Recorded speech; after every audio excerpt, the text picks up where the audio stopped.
ভয় আউট ভরসা ইন এই স্লোগানে নতুন সরকার, কিন্তু আমরা দেখতে পাচ্ছি যে প্রাক্তন যে সরকার ছিল তার সর্বভারতীয় সাধারণ সম্পাদক তার যখন কর্মীর বাড়িতে যাচ্ছে, মৃত কর্মী তার বাড়িতে সহানুভূতি দিতে যাচ্ছে, তাকে ঘিরে ডিম থেকে শুরু করে ইট থেকে শুরু করে ঝাঁটা, এরকম করুণ পরিস্থিতি, কি বলবেন?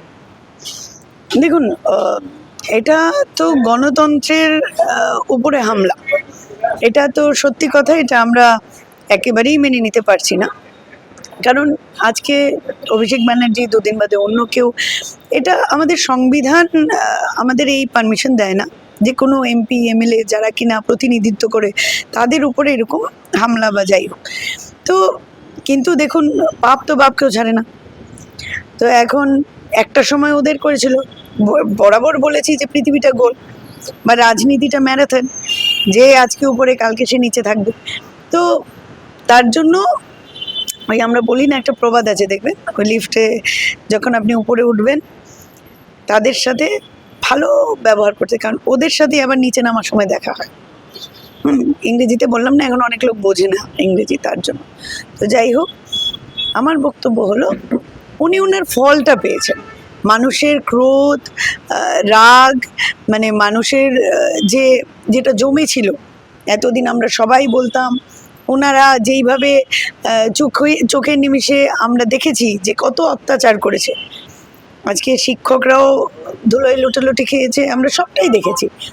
তো সেই সময়টা যেমন খারাপ ছিল, ঠিক একইভাবে ওদেরই মানে একই বাড়ির তো, কারণ কি আজকে যিনি মুখ্যমন্ত্রী তিনি কিছুদিন আগে ওনারই সাকরেদ ছিলেন। তো ওরা ওই রতনে রতন চেনে। তো এখন আমি কাকে কি বলবো বলো? তো আমি একটা জিনিসই বলবো, এটা যেমন ঠিক নয়, যে কারণ এটা আমরা এজ এ কংগ্রেস আমরা গণতন্ত্রকে প্রেফার বেশি করি, যেখানে মানুষ শান্তিপূর্ণভাবে থাকবে, যেখানে কোনো রকম ঝামেলা ফ্যাসিজম এগুলো কিছু হবে না। কিন্তু আজকের দিনকাল চেঞ্জ হয়েছে। তো এখন আমি বললেই যে ওরা শুনবে এমন তো ব্যাপার নেই, কারণ প্রথম দিন শপথ গ্রহণের আগে থেকে দেখছেন একটা বুলডোজার সরকার চলছে। আমরা এতদিন গল্পে শুনেছি, রূপকথা গল্পের মতো মনে হতো যে না, বাংলাটা বাংলা থাকবে, ইউপি হবে না। আজকে দেখছি বুলডোজার চলে যাচ্ছে, মানুষের পেটের উপর দিয়ে বুলডোজার চালাচ্ছে। তো অনেকের স্বপ্নের উপর দিয়ে বুলডোজার চলছে। কিন্তু ঠিক একইভাবে অভিষেক ব্যানার্জির উপরে যে আক্রোশ, রাগ, সেটা ফেটে পড়েছে। এখন খুশি হতাম যদি এই ডিম না ছড়ে, যে এতদিন চিৎকার করে বলতো যে কয়লা চোর, বালি চোর, তারপরে ওই চারপা চোর, মানে মোদির মাকেও চুরি করেছে। তো আমি খুশি হতাম যদি ওই চোরকে সিবিআই বা যেই ডিপার্টমেন্টে, ওদের তো সব ডিপার্টমেন্টেরই ওদের হাতের, তো তাদেরকে দিয়ে যদি শাস্তিটা দেওয়া হতো। কিন্তু সেই শাস্তি দিচ্ছে না। খুল্লা ঘুরছে কি করে সেটা প্রশ্ন করবেন না? কিসের আতাত এখনো যে শুভেন্দু বাবু ভাইপোকে কোনো চার্জশিট তৈরি হয়নি, কোনো সিবিআই তদন্ত হচ্ছে না, এইদিকে ছাড় আছে, খালি দুটো ডিম মারলাম আর পাবলিসিটি দিলাম। পাবলিসিটিটা কে কাকে দিচ্ছে? ডিম ছুঁড়ে পাবলিসিটি দেওয়া হচ্ছে না তো? প্রশ্ন তো অনেক আমাদের মনে। কিন্তু এখন দেখুন, আমরা দেখছি মানুষের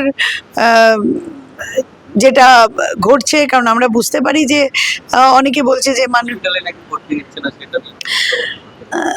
সে তো এসএসকেএমে একটা সময় মানুষকে ভর্তি নেয়নি, কুকুরের ডায়ালিসিস হয়েছে, হয়নি? তো এখন দেখুন, এদের তো এত টাকা ওই ইট বালি কয়লা দিয়ে একটা হসপিটাল নিজেরাই বানিয়ে নিতে পারতো, এতদিনে করে রাখা উচিত ছিল। কারণ ওরা জানতো যে যেটা ওই কি কাঠ কয়লা খেলে বাকিটা বুঝতেই পারছেন। তো ওনারা জানতেন এটা হবে, তো ওনারা এত কিছু বানালেন। ওই 35টা 36টা বাড়ি বানানোর থেকে একটা হসপিটাল বানিয়ে রাখতেন, যে পরে প্রয়োজন হতে পারে। সেটা ওনারা বানেননি, আজকে পাচ্ছে না। কিন্তু আমার মনে হয় না এতটাই দুরবস্থা, এতটা দুর্দিন বাংলায় এসছে নিশ্চয়ই, এবং বাড়িতে ট্রিটমেন্ট করা যেতেই পারে যেভাবেই হোক। তো ডিম ছোড়াছুড়ি, যে কিনা একটা চলতা ফিরতা লাশ, কি সব হাড়ই প্রায় ভাঙা বলেছেন তো, মানে আমাদের মাননীয়া একটা সময় বলেছিলেন, মানে এক্স মাননীয়া, যে আমি চলতা ফিরতা লাশ, এত মারধর খেয়ে সহ্য করেছে। তো দুটো ডিম ছুঁড়েছে, সেটা জন্য বাড়িতেও ট্রিটমেন্ট করা যেত বোধহয়। যাই হোক, আমাদের তো কংগ্রেস থেকে অফার ছিল হায়দ্রাবাদে নিয়ে ট্রিটমেন্ট করানো। আমরা কংগ্রেস বরাবর আছি, তো আমরা তো দেখেছেন এখানে দোস্তি মানে কুস্তি করে ওখানে গিয়ে পায়ে পড়ে যায়, দোস্তি করে। তো দেখুন বাংলার রাজনীতি আলাদা। বাংলা কোনোদিন বাংলা তৃণমূলকে ক্ষমা করবে না, বাংলা তৃণমূলকে ক্ষমা করবে না।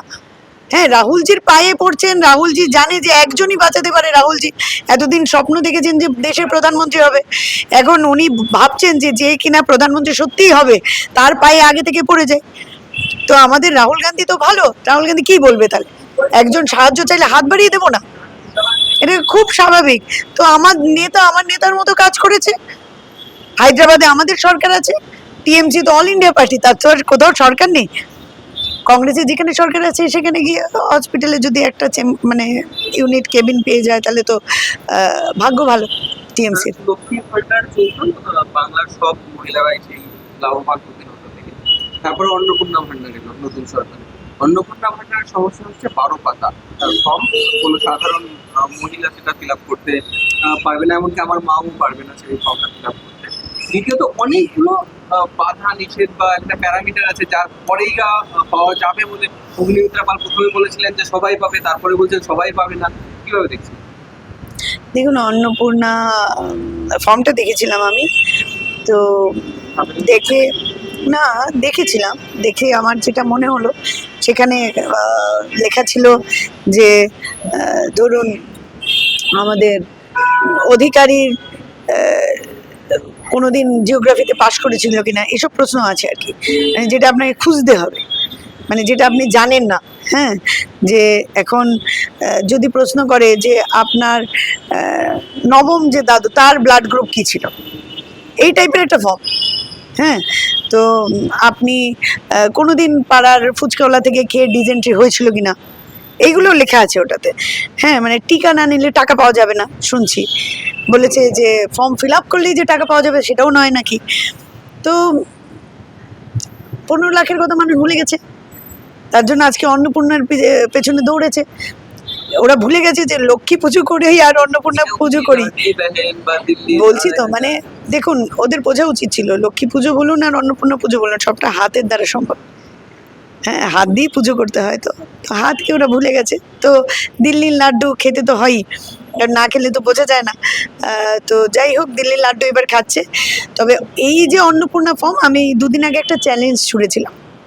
চ্যালেঞ্জটা আজকে মঙ্গলবার, তো হ্যাঁ শনিবার দিন বোধহয় আমি বসে চ্যালেঞ্জটা করেছিলাম। মাঝখানে রবিবার সোমবার দুটো দিন দিয়েছিলাম, আমি আবার দিচ্ছি এই চ্যালেঞ্জটা, আবার করছি। আজকে মঙ্গলবার, বৃহস্পতিবার দিন বিধানসভাতে একটা হাউস ডাকা হোক, ডেকে যারা মহিলা এমএলএরা রয়েছেন, যারা এই বিজেপির যারা মহিলা এমএলএ মানে বিধায়কেরা বা বিধায়িকারা, তাদেরকে বলবেন ওই 12 পাতার ফর্মটা ধরে লাইন বাই লাইন কারোর সাপোর্ট ছাড়া একবার একদম উইদাউট এনি ভুল একটু পড়ে দেখাতে। ফিল আপ বলছি না, ফিল আপ করলে আবার দাঁত ফাত পড়ে যাবে, দেখতে খারাপ লাগবে। তো জাস্ট একটু পড়ে দেখাক, তাহলে আমরা মেনে নেব। তাহলে যে মহিলারা পাবে না ওরা আফসোস করবে না, বলবে লাগবে না। আর যদি ওই কি রেখা, হ্যাঁ এখন যেটা ওনাদের ফিল্ম স্টার, যাই হোক রেখা পাত্রকে একটু বলুন তো ভালো করে একটু এটাকে দাঁত না ভেঙে যদি পড়তে পারে, তাহলে এটা আমি চ্যালেঞ্জ করলাম বৃহস্পতিবার দিন পড়ে দেখাতে বলুন। আমি এর পরের বছর মানে 31-এ আমি পদ্মফুলে ভোট দেবো বিজেপিকে, যদি বিজেপির সবকটা মহিলা এমএলএ এটাকে কারো সাহায্য ছাড়া বৃহস্পতিবারে হাউস ডেকে একদম সুন্দর উচ্চারণ করে পড়ে দেখাতে পারে ফর্মটা। একদম আমি ভোট দেব, এটা ওদের বাপের জন্মে হবে না, এটা আমার গ্যারান্টি। মোদির গ্যারান্টি কি জানি না, পূজা রায়চৌধুরীর গ্যারান্টি আছে যে বিজেপি যাদেরকে বানিয়েছে, যেই মহিলারা রয়েছে এখন ঠিক মোদিজির মতোই এন্টায়ার পলিটিক্যাল সায়েন্সে গ্রাজুয়েট ওরা, তো আমার বিশ্বাস আছে ওদের পড়াশোনার উপর। মন্ত্রিসভা গঠন যেটা ওদের মন্ত্রিসভা, এদের মন্ত্রিসভা দেখুন ভালো গঠন হয়েছে। দেখা যাক এখন কাজ কি করে সেটা নিয়ে কথা। এখন তো ওরা তো মন্ত্রিসভা গঠনের আগেই সব কাজ করে, পাল্টানোর আগে শুরু হয়েছে বলুন, আগে শুরু হয়েছে। এখন মন্ত্রিসভা গঠন হয়েছে, নিশ্চয়ই ওই যে রাস্তায় যে হকারদের বাড়ি মানে ঘর টর ভেঙে দিল, দোকান ঘর, নিশ্চয়ই তাদেরকে 6 মাসের মধ্যে কোনো চাকরি বাকরি দেবে, প্ল্যান তো আছে নিশ্চয়ই। নইলে কারণ কি, যখন ভোটের সময় তোমরা মা হিন্দুর সন্তান, আর যখন ভোটের পরে তোমরা হকার, তোমরা ইল্লিগাল এখানে বসেছো, তো কখনো ঘুষপেটিয়া, কখনো তোমরা ইল্লিগালি জমি দখল করছো, একবারও তাকালো না ওই বাচ্চা বাচ্চা স্কুলের মেয়েগুলো ওই দোকানে বসে খাচ্ছে, দুদিন বাদে ওরা স্কুলে যেতে পারবে কিনা, ওরা কি খাবে, ওরা কি পড়বে, একটা 7 দিনের নোটিশ নেই। আরে বাবা, মোদির মতো ফান্ডে তো 1 কোটি 2 কোটি টাকা ঢুকে যাচ্ছে না এমএলএ, আরে বিধানসভায় যেরকম ওদের ঢুকেছে যে বিজেপির টিকিট পেয়ে গেলাম টাকা ঢুকে গেল, এরকম নয়। একটা দোকান যে 10,000 টাকা খরচা করে দোকান দেয় তারও লোন থাকে, কারণ এক একটা দোকানে মানুষের অনেক রকম স্বপ্ন জড়িয়ে থাকে। রাতের অন্ধকারে তুমি ভেঙে দিয়েছো, তুমি তো তোমার স্বপ্ন পূরণ করে নেবে, তোমার স্বপ্ন পূরণ করতে তো তুমি বলে দেবে এই ভাই এটা বাড়িতে পাঠিয়ে দিস, মার্সিডিজ গাড়িটা পৌঁছে যাবে।